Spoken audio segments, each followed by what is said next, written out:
name is Aoife Dean and this is the Happy Weight Podcast. Thank you so much for joining me. Today I want to talk about 3 hacks to our overeating. And these are 3 things that I came to understand that really helped me get out of my binge eating, bulimia, chronic dieting, etc. And if you haven't already, please like and subscribe and give a little review. That would be kind of cool. If you're on YouTube or Spotify or Amazon or Apple Podcasts, that'd be so cool if you left a little review. So let's go with number 1. Flavor fatigue is a thing. So there's the other gang of people, the food is fuel types. Those types, they don't really depend on pleasure for food.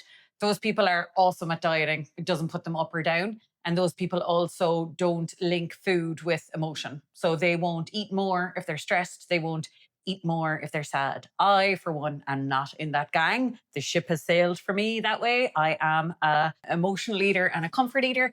And I think that is something to be proud about and something lovely once we harness it. I am all about being passionate about food, passionate about my eating, and I would way rather be like that than a food is fuel type.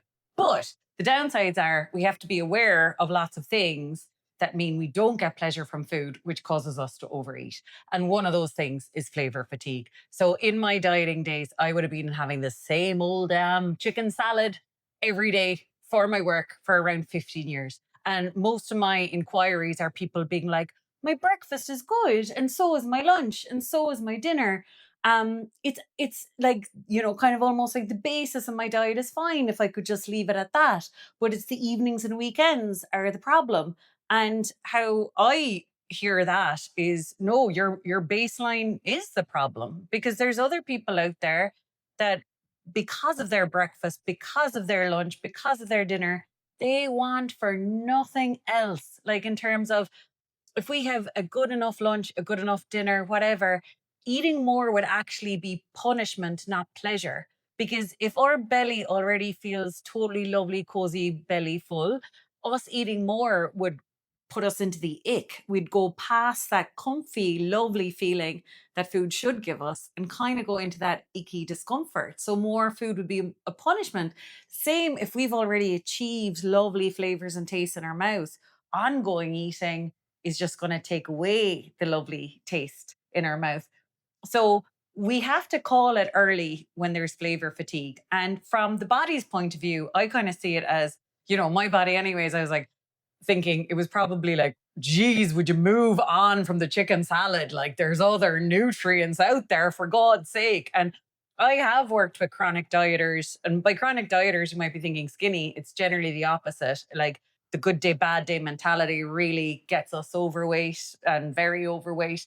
But people can be really kind of nutritionally not in a good place, because they have the very low calorie days and then they have the binge days. So they're going from low fat, low carb days to then processed foods, and they're missing all the gorgeous nutrients in between. So yeah, call it early. Like, I kind of think, be careful with things like leftovers, food prep, all of that stuff. I know we have to do a certain amount of it, but just spot your patterns, right? Because it kind of is, like, I can't do the bulk cooking, but then again, I don't have any dependents. I don't have any kids or anything.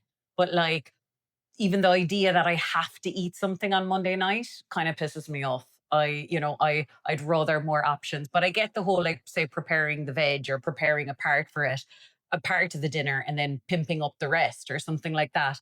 But yeah, don't depend on, I should eat X, Y, and Z for, my day, my breakfast, lunch, and dinner, or whatever. That kind of like routine is actually generally the problem with a lot of overeaters. They eat the same old damn things on repeat. And like I said, it's not good nutritionally, and it's certainly not good pleasure-wise. So in fairness to us, if we're not getting pleasure from food, of course we eat more at evenings and weekends. Number 2, if you don't feel hungry, you're never going to feel satisfied and full and done and satiated. So I remember for me, I genuinely used to feel like maybe I was a food addict, like I was a bottomless pit, because there'd be times that I was like, I'm not hungry. Not that I was very good at reading my signals. I definitely was not in that world at all. But I'd be aware that I was quite full sitting down for my dinner. So then it was kind of a mind fuck that I could eat the whole dinner and dessert and snack all evening when I had already acknowledged at 6 p.m. I wasn't even hungry. So it's like, where did all of that food go? Now I understand it's quite the opposite. You need nighttime to know daytime. You need happiness to know sadness. You need to be empty to know what it feels like to be full and done. And if we're always just in the fed state, like our signals are like, you're not listening anyways. So, like, it's kind of like if our norm is full, there we're not getting the signal of full. It's kind of like if I was spraying perfume at you all day, you were in this office all day and I was spraying perfume at you, at a certain point your brain wouldn't be like, oh, that's perfume, because that's your baseline. So when our baseline is overfed, like I used to actually think that hungry was no longer feeling full. Now I know that hunger is like all the way from full to no longer feeling full, to your body being quiet for a while, not saying full or hungry, and then hunger comes. Do you know what I mean? So the coolest thing is that if we want that like drug from food, if we want that pleasure, if we want that like, I'm done, I don't even need to look in the cupboards, we need to get to hunger. And depending on how much overeating we've done lately, depending on how much weight we've gained, so how much like internal stores we have,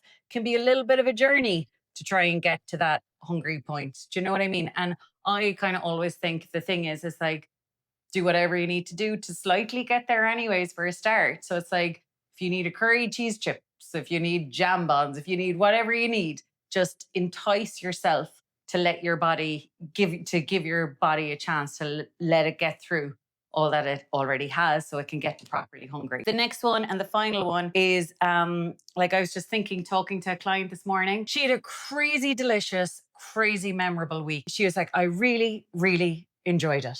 And I was like, I have been a dietitian since 2009. I have never come across someone who has had a bad week and really enjoyed their food. It just doesn't happen. And I was kind of saying to her that in my cases, say my nieces or nephews, or say like any partner that I've loved or whatever, in her case, maybe her husband, her kids, like when you're really in a moment of love, you're in a moment of absolute presence. So to love food, you have to have absolute presence. And she had a lot of love for her food last week. So what that meant was a lot of consciousness, a lot of discernment. She was very clear on what she'd be looking forward to eating later. In order to be like hungry and to really enjoy that food, it wasn't as if there was a load of mediocre mid crap going in all day. It was like high standards. And also, in order to really have a memorable time, she really tasted the food and smelt the food. Now, in fairness to her, she went to Ballymaloo last week, and I've only heard amazing things about Ballymaloo. And obviously, it's probably a little bit more expensive than your average restaurant, but all of that helps to be present, because if you've paid good money to be at this restaurant and there's some like amazo chef, you're going to be present and you're going to really taste the food and smell the food and all the rest of it. So I kind of think that's the exciting part of letting go of a weight problem, because I remember when I was in my dieting and weight problem and all of that, you know, if I had a messy week with food or overeating or binging, my strategy was always like, right, well, now you have to be really good. Now you have to cut out absolutely everything and be so good on Monday and like so disciplined. And now I'm kind of like, whoa, whoa, whoa. If there was overeating, I was trying to collect pleasure from stuff there wasn't pleasure in. So now this week, I have to be very precise about my pleasure. I have to be very like, as in, we only get so much drug and so much reward from our food. And it's kind of like, those days where we overeat. And then in the evening, you're like, trying to get pleasure and you like try for the cheese and crackers and try for the ice cream and try for the chocolate and nothing's working. And it's like we're dry druggies. But that's kind of like the shop is closed for the day. We had our allocation of calories that was going to lead to pleasure signals. So hopefully you use them well. So now I kind of get out ahead of that and I know I need the drug from food. So I know my food is going to have to be crazy delicious. So I think that is the really hopeful thing, that if you ever want to get to a better place with food, you're kind of almost thinking like, right, if there was a film crew following me around this week, and they were following me around as someone who loves her food, like what would I be eating? How would I be eating it? or another one is that, like, if this was my last week on earth, how would I use food to feel? And what foods would I be eating? And what ones would I definitely not be eating? I love my food now, and it's such a kind of privilege to get to that place after being, bulimic, binge eater, all of those things. Like, I was in the co-working space in Skibbereen yesterday, and I had an early call, and then I was going to Fields, the supermarket, to get a jambon. And I was actually in my head singing. I was like, okay, I have to give credit to Bob Marley, but like I was thinking, oh, jambon, jambon, jambon, jambon. I want to jump on with you. And I was like singing that in my head as I was going to the shop. I'm not a total lunatic. I wasn't singing it out loud, but I was singing that in my head. Funny twist of that story, actually, though. I went into the shop. I saw a woman who was very skinny, like not filling her jeans at all. And had the stupid thought, maybe you shouldn't be getting the jambon. And I was like, that's such a lesson, I kind of think, because we have to stay eyes on the prize. This is our body. We're minding our body. So we have to listen to our signals, our taste buds. In that moment, I knew a jambon and 2 rashers and a coffee would help my belly and my brain and my mouth and everything get to a very happy place. So that was the right answer for me. I love that thinking as well, that our inner voices were once outside voices. And I'm like, telly, media, everything has told all of us we need to be super skinny. And I'm like, I actually don't want to be skinny. I want an arse in my jeans, and I want thighs, and I want boobs, and I want a little bullock because I'm a woman, and that's where my ovaries and everything are. So it's like, it's really weird how, the noise from the outside can temporarily mess us up. But anyway, I hope that story, if that ever happens to you this week, you move from the external and you move from the inner voices that were once outer voices back into your taste buds, back into your belly, so you make the right choice for you to feel well in 20 minutes time. So thank you so much for being here, and I'll see you on the next episode.